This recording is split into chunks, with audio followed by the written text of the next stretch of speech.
ಮನೆ ಬಗ್ಗೆ ಯೋಚನೆ ಮಾಡೋದು ಮಾಡಬೇಡಿ. ನಿಮ್ಮ ಮನೆ ಬರ ಚೆನ್ನಾಗಿ ಯಾರು ಬರೀಬಹುದು ಆಯ್ತಾ.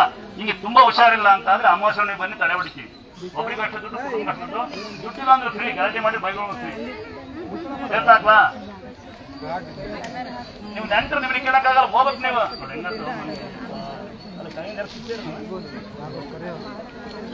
ನೀವು ನೆಂಟು ಅಂತ ಗೊತ್ತು, ನೀವು ಕಳ್ರು ನೀವು ಬಂದು ಚೆನ್ನಾಗಿ ತಿಳಿಸಾರ ಇಟ್ಟು ಹೊಡೋಗ್ತೀನಿ. ಒಬ್ಬಿಟ್ಟು ಮಾಡಿ ಮಟನ್ 3 ಸಿಗ್ತೀರ ಅಂತ ನೆಂಟರು ನೀವು ಬರ್ರಿ ಹೋಗ್ರಿ. ನೀವಿರಲ್ಲ, ನಿಮ್ಮ ಮನೆ ಬಾರಿ ಇಷ್ಟೇ. ನಿಮಗೆ ಇದಕ್ಕೂ ನಾನು ಹೇಳ್ತಾ ಇರ್ತೀನಿ, ಬೆಳವಣಿಗೆನ ಯೂಟ್ಯೂಬಲ್ಲಿ ಹೇಳ್ತಿರ್ತೀನಿ, ನಾನು ಲೈವಲ್ಲಿ ಹೇಳ್ತಿರ್ತೀನಿ. ಪುಣ್ಯ ಸ್ಥಳ ಯಾರ ಮನೆ ಬಂದು ತಂಗಿ ಹೇಳೋದು 80 ಸಲ ಬಂದಿದ್ದಂತೆ ಹುಷಾರಾಗುವಂತೆ ಬರೀ ಹುಷಾರ್ ಮಾಡಿ ನೆನೆಸ್ಕೊಳ್ಳುತ್ತೆ. ಅವಳು ಒಂದೇ ಮಾತಾಡೋದು, ನಾ ಬರ್ತಿ ಸಾಕು. ಯಾರು ನಂಬ್ತೀರಾ? ಅದು ದುರ್ಗಾ ಸ್ಥಳ ಅಂತೆ, ಇದು ಸತ್ಯ ಸ್ಥಳ ಅಂತ. ಇದು ಮುಟ್ಟೋದು ಮುಟ್ಟಿದ್ದು ಸತ್ಯ ಸ್ಥಳ ಅಂತ ಯಾರು ಹೇಳ ನನ್ನ ನಿಮಗೆ ಗೊತ್ತೇ ಇಲ್ಲ ಯಾರು ಅಂತ ಅಲ್ಲ ತಂಗಿ. ಹಿಂಗಾಗ್ತಾವ ಇವು. ಅಲ್ಲಿ ಹೇಳ್ತಾ ಹಳ್ಳಿ ಮರ ನೋಡಿ, ಹಸಿ ಮರ ನೋಡಿ, ಎಂತ ಸ್ಥಳ ನೋಡಿ ಹೆಂಗ್ ಬೆಚ್ಚಗಿದೆ. ನಮ್ಮ ಮನೆ ತಣ್ಣು ಬಿಸ್ತು ಹೊಡಿತಾ ಇದೆ. ಸಣ್ಣ ಸಣ್ಣ ರೂಮ್ಗಳು 8 ರೂಮ್ ಇದಾವೆ. ಅಲ್ಲಿ ಮತ್ತೆ ಅಡಿಗೆ ಮಾಡ್ತಾರೆ, ಬೆಳಗ್ಗೆ ಜಗೆ ಇರ್ತಾ ಇದೆ. ಇವ್ರಿಗೆ ಏನಿಲ್ಲ, ಕರೆಂಟ್ ಇಲ್ಲ. ದೇವಸ್ಥಾನ ತಾನೆ ಇಲ್ಲಿ ತನಗಿದೆ. ಮೊನ್ನೆ ಅವನ ಬಂದಂತ ತಂಗಿ ಫ್ಯಾನ್ ಹಾಕಿಲ್ವ ಅಂತಾನೆ.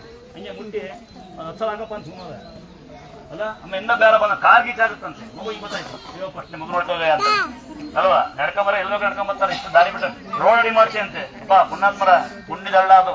ಮಾಯದಂತ ಮಳೆ ಬಂತವ ಅಂತ ಹಾಡು ಕೇಳಿದಿರ. ಗಲ್ಲು ಗಲ್ಲಂತಾಗಿ ನೋಡವಳ ಅಂದವ ಅಂತ ಹಾಡು ಕೇಳಿದಿರ. 10 ಸೆಂಟಿಮೀಟರ್ ಅಲ್ಲ 100 ಸೆಂಟಿಮೀಟರ್ ಮಳೆ ಬಂದ್ರೆ ಕೆರೆ ತುಂಬಲ್ಲ. ಗಾಳಿ ತುಂಬುತ್ತದ, ಗಾಳಿಗೆ ಇಲ್ಲಿ ಗಾಳಿಗೆ ತುಂಬೋದು. ಅದೇ ಕೆರೆ 15 ಕಿಲೋಮೀಟರ್ ದೂರ ಇದೆ. 100 ಕೆಸರು ಇರ್ಬೋದು. ಅಷ್ಟು ಪುಣ್ಯ ಬಾಬಡಂಗಿರಿ ಮುಳ್ಳಂಗಿರಿ ಬರುತ್ತೆ. ಅದ ಕಲ್ಲಂಗಿರಿ ಹೊಲ ಇಲ್ಲಿ ಬರುತ್ತೆ. ಆಗಲ್ಲ ಈ ಕೆರೆ ಇಲ್ಲ. ಈ ಕಡೆ ಬಂದ್ರೆ 7 ಕೆರೆ ಕರ್ನಾಟಕದ ಎಲ್ಲ ದೊಡ್ಡ ಕೆರೆ.